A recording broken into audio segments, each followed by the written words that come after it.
Hi everybody and welcome back to Rowan Town. It's been a long time since I posted any regular videos on YouTube. Over the last 12 months I have been recording some short videos and taking some photographs. I hope to be able to put those together as some videos which I can release. The aim really is for me to document my progress, and perhaps a few other people will find it interesting also. So this little project here to replace the retaining wall with a rock face started in December 2023 and completed around April 2024.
So I wasn't happy really with the retaining wall. It was a cardboard paper one.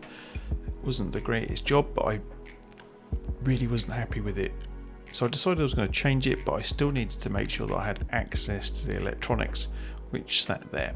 My initial way of doing this was I had some foam, I had some magnets, and the magnets were meant to go onto the screws, but this didn't work particularly well.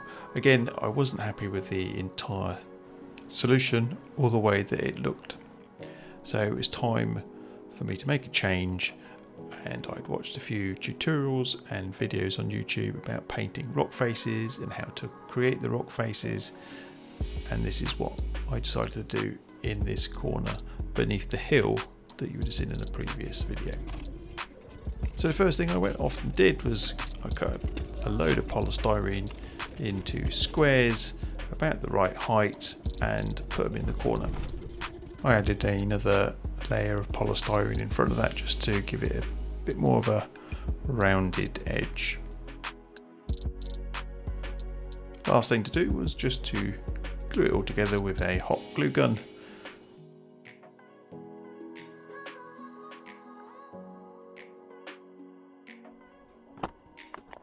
So I found this method of making rock faces by using foil and plaster. It was quite easy and straightforward, and you can buy, I believe, Woodland Sinks do some molds, silicone molds, but this seemed to be a lot cheaper, and it was just a case of getting some silver foil, folding it several times so you can kind of make a tray. But before you actually make the tray, you screw it all up, and hey presto, you have something which looks like or will look like a rock face.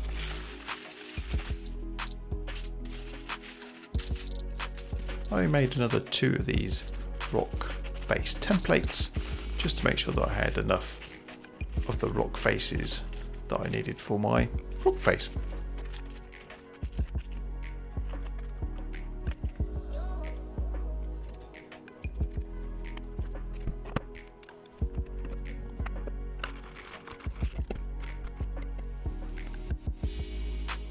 So I left them overnight to set,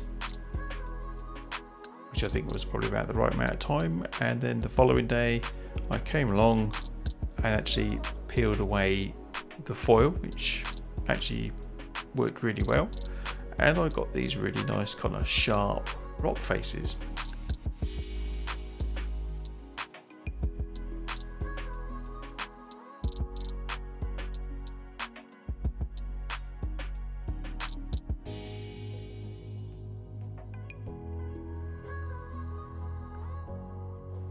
Before I could do anything else, I had to do a little bit of work on the polystyrene rock face kind of infrastructure, if you want to call it.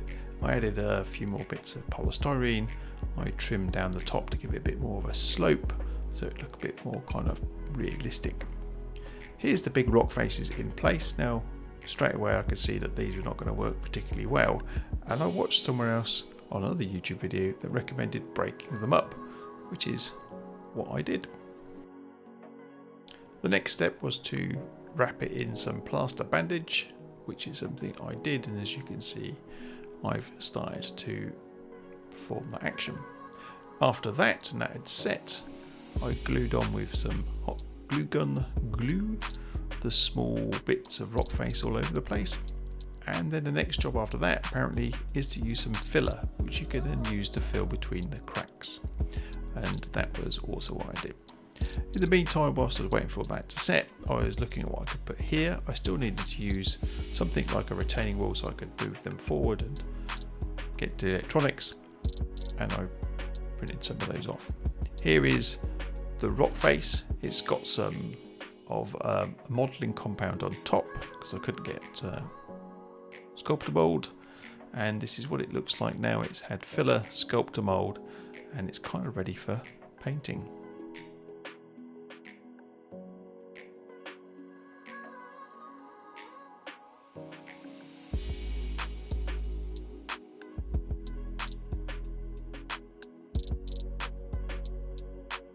Ultimately, I'm not particularly happy with the way this rock face turned out. However, I did watch a lot of videos using like the leopard spots method, the wash methods.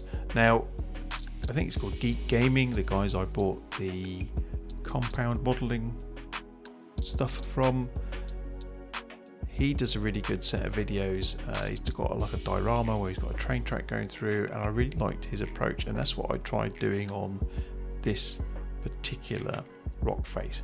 Now, in later videos you may see that I've done some more rock faces, and they turn out in my eyes much better. But here I am mixing a load of washes, and as you can see, this grey I think is just too grey. It looks like I've just painted it with a flat grey paint. Now there's a little bit of depth to it where I've started doing a bit of the washes across there. I do a little bit more with some of the dry washes to go on there. It looks a little bit dark. I've put some, if you look around the bottom of that, you can see that there's some green where I've been trying to make a bit of mossy colours. And overall, that's how it looks. I still think it needs some work doing on it, but at the moment, I'm okay with it.